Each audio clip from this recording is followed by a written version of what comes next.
Welcome to the Observic tutorial for managing media files. In this video tutorial I'll talk you through how to download files, delete files and transfer files into good practice.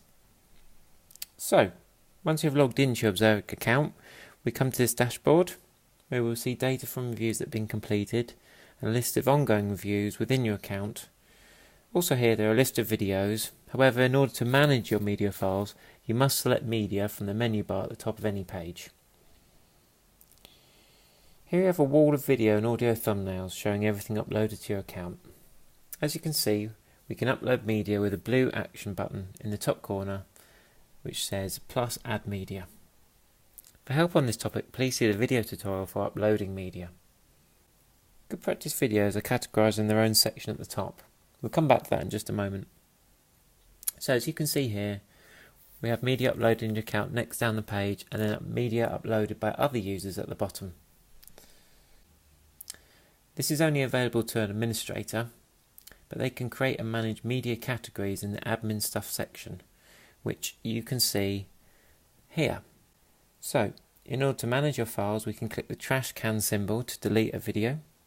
Quite simple. It takes you to a confirmation screen like this, and you click yes.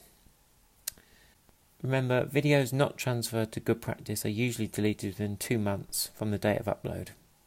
So adding to good practice is also a way to keep them on the system.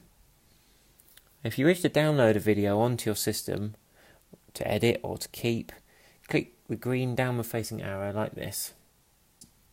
So in order to keep a video permanently, you can either download the video and save it on your own system, or you can alternatively keep within the Observic account as an example of good practice. In order to do this, you will need to transfer the video into the good practice section. To do this, simply click the Add to Good Practice button on any video.